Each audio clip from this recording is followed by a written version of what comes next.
News 24 অসমৰ দৰ্শকসকললৈ মই পুনৰবাৰ স্বাগতম জনাইছোঁ।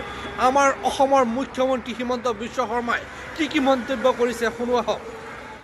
পোনপ্ৰথমে মই আপোনালোকক সকলোকে কৃতজ্ঞতা জনাব বিচাৰিছোঁ যে যোৱা 24 তাৰিখে অসমবাসী ৰাইজৰ আশীৰ্বাদত প্ৰধানমন্ত্ৰী শ্ৰী নৰেন্দ্ৰ মোদী ডাঙৰীয়াৰ সন্মুখত তথা ৬২খনতকৈও অধিক ৰাষ্ট্ৰদূতসকলৰ সন্মুখত আমি অসমৰ ঝুমুৰ নৃত্যক বিশ্ব মঞ্চলৈ লৈ যাবলৈ সক্ষম হ'লোঁ।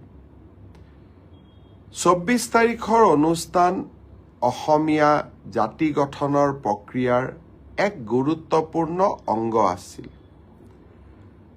বিগত ২০০টা বছৰ জুৰি অসমৰ চাহ বাগিচাৰ লোকসকলে কপালৰ ঘাম মাটিত পেলাই চাহ উৎপাদন কৰি আহিছিলে আৰু আমি অসমীয়া লোকসকল পৃথিৱীৰ য'তেই নাযাওঁ কিয় অসমৰ চাহ উদ্যোগক লৈ আমি গৌৰৱ কৰোঁ আৰু অসমৰ চাহ আমাৰ বৃহত্তৰ অসমীয়া সমাজৰ পৰিচয় হৈ পৰিছিল।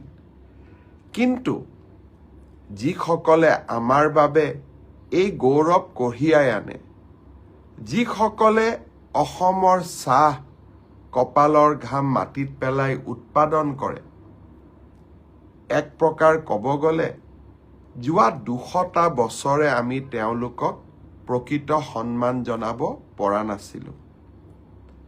২০০টা বছৰ পিছত যোৱা ২৪ ফেব্ৰুৱাৰীত অসমবাসী ৰাইজে ঝুমুৰ নৃত্যক যি সন্মান জনালে, চাহ বাগিচা আৰু আদিবাসী সমাজৰ যুৱক যুৱতীসকলে যি সাহসিকতাৰে সৰুসজাই ষ্টেডিয়ামত ঝুমুৰ নৃত্য প্ৰদৰ্শন কৰিলে, সেয়া আমাৰ সকলোৰে বাবে এক গৌৰৱৰ ক্ষণ আছিল। অসমীয়া জাতি গঠনৰ প্ৰক্ৰিয়াত ৰৈ যোৱা কোনোবা এটা অধ্যায়ক আমি যেন আকৌ এবাৰ আমাৰ সমাজ জীৱনত সমাহিত কৰি ল'ব পাৰিলোঁ। মই পুনৰ এবাৰ ৮০০৮ অসমৰ চাহ বাগিচা আৰু আদিবাসী সমাজৰ যুৱক যুৱতীক অন্তৰৰ হিয়া ভৰা কৃতজ্ঞতা জনাইছোঁ। তেখেতসকলৰ পিতৃ মাতৃক সন্মান জনাইছোঁ আৰু বৃহত্তৰ চাহ বাগিচা আৰু আদিবাসী সমাজখনলৈ মই মোৰ বিনম্ৰ শ্ৰদ্ধা আকৌ এবাৰ নিবেদন কৰিছোঁ।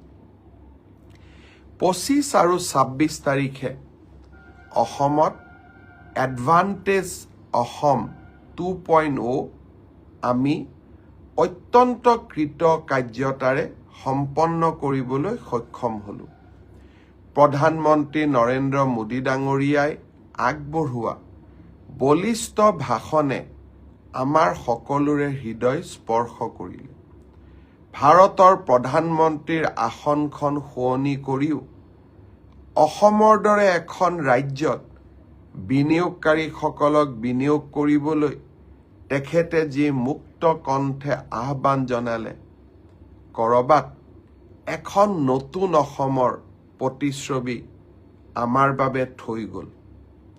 এখন বলিষ্ঠ অসম, সাহসিক অসম, ঔদ্যোগিক বাতাবৰণেৰে পৰিপূৰ্ণ অসম, এখন নতুন অসমৰ প্ৰতিচ্ছবি নৰেন্দ্ৰ মোদী ডাঙৰীয়াই আমাৰ বাবে থৈ গ'ল।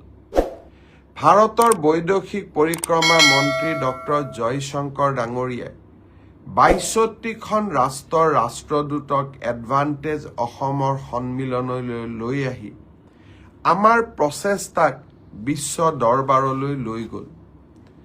কেন্দ্ৰীয় মন্ত্ৰী নীতিন গাডকাৰী, জ্যোতিৰাদিত্য সিন্ধিয়া, হৰদীপ সিং পুৰী, পীযুষ গোৱেল, সৰ্বানন্দ সোণোৱাল সকলোৱে নিজৰ নিজৰ বক্তব্যত অসমৰ বাবে মেটমৰা সপোন আৰু সম্ভাৰ থৈ গ'ল।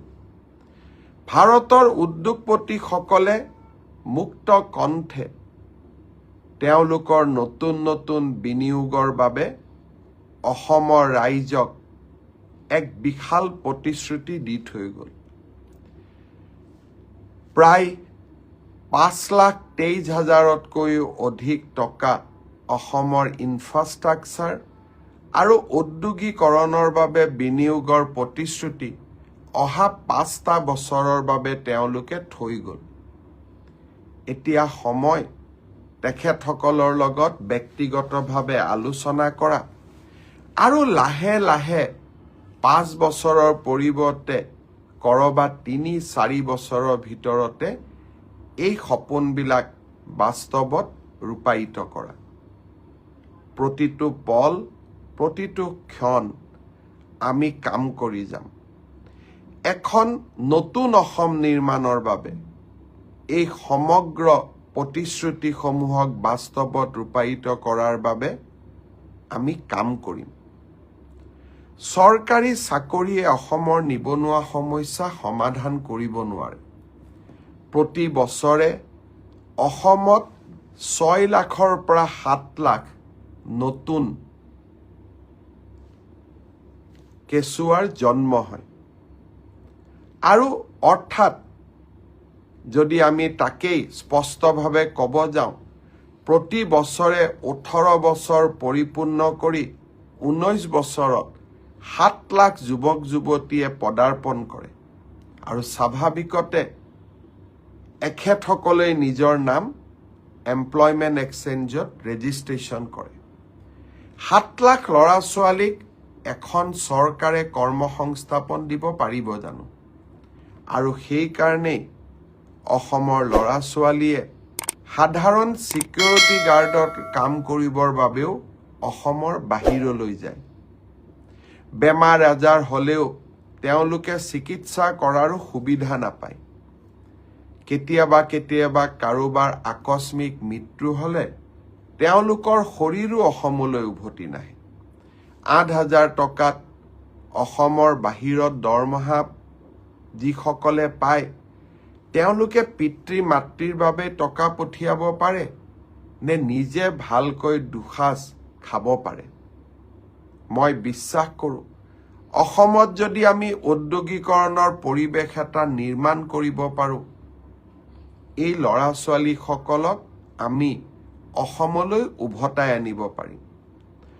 কোনোবা উভতি নাহিলেও আৰু যাতে সন্তান সাধাৰণ চাকৰি কৰিবৰ বাবে বাহিৰত যাব নালাগে তাৰ আমি ব্যৱস্থা কৰিব পাৰিম। অসমৰ উদ্যোগীকৰণ উদ্যোগপতিৰ বাবে নহয়, অসমৰ উদ্যোগীকৰণ আমাৰ নিবনুৱা যুৱক যুৱতীৰ বাবে। মই আশা কৰিম যিসকল উদ্যোগপতিয়ে অসমত উদ্যোগ স্থাপন কৰিবলৈ আগবাঢ়ি আহিব, যিসকলক আমি বিভিন্ন জিলালৈ লৈ যাম, তেওঁলোকক যাতে আমি সকলোৱে আদৰণি জনাওঁ আৰু তেওঁলোকক আমি অসমত উদ্যোগ স্থাপন কৰিবলৈ অনুমতি দিওঁ। মাত্ৰ 3টা বছৰৰ এক আন্দোলন বিবৰ্জিত পৰিৱেশে আমাক ভাৰতৰ অগ্ৰগামী ৰাজ্যসমূহৰ মাজৰ এখন কৰি আজি আমাক প্ৰতিষ্ঠা কৰিলে। আৰু যদি কেইটামান বছৰ আমি যদি অসমক শান্তিপূৰ্ণভাৱে ৰাখিব পাৰোঁ, আমি যদি আৰু কেইটামান বছৰ আমাৰ ৰাজ্যখনক আমি উৎপাদনমুখী কৰি ৰাখিব পাৰোঁ, আমি এখন নতুন অসম নিৰ্মাণ কৰিব পাৰিম।